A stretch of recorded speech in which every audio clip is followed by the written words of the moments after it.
Every week, more than 3 billion people play video games. That audience generates more revenue than the global film and music industries combined. While often dismissed as a niche hobby or a children's pastime, modern gaming has evolved.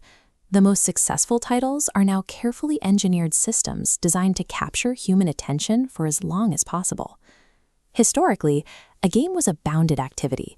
Whether it was chess or a game of tag, the experience was defined by its rules, its challenge, and eventually a definitive conclusion.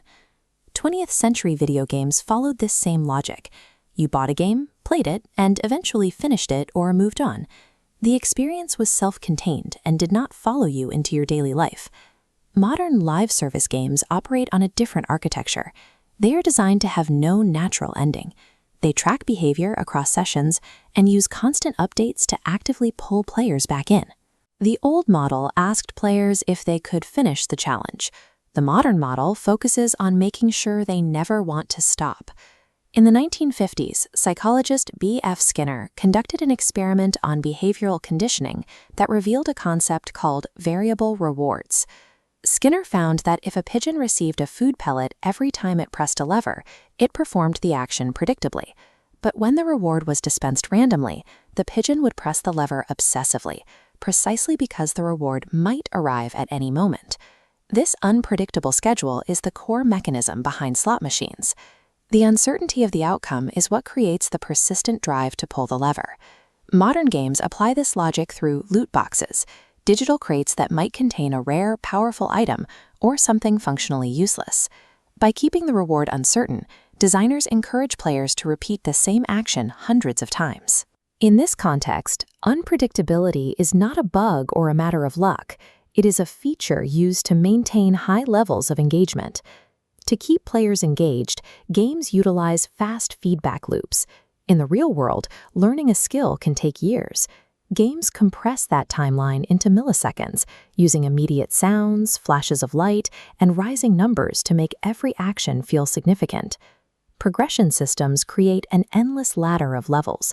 As long as a meter fills, the brain remains motivated. Games also leverage fear of missing out with limited-time events, creating manufactured urgency so players feel they must log in today. This logic is most evident in the Battle Pass.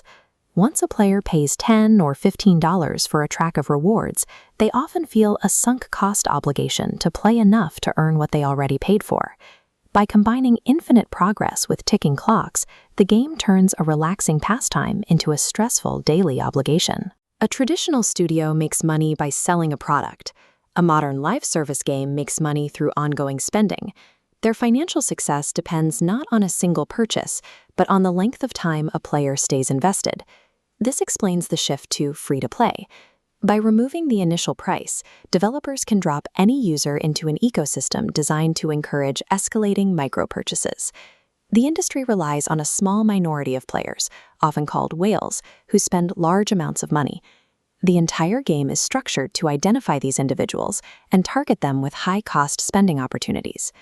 Because revenue is tied to time, these studios are in direct competition with the player's real-world responsibilities, from work and study to sleep. Heavy engagement with high-stimulation environments can change how a person perceives satisfaction. When a game provides instant, intense feedback, ordinary activities like reading or conversation can begin to feel less rewarding by comparison. This is particularly significant for adolescents. Studies suggest that heavy gaming is associated with a reduced tolerance for delayed gratification, the ability to endure short-term effort for long-term goals.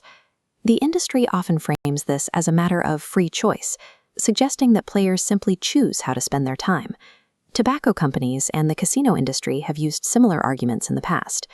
But when a system is designed by behavioral scientists to exploit known cognitive vulnerabilities, the line between a free choice and a reflex becomes blurred.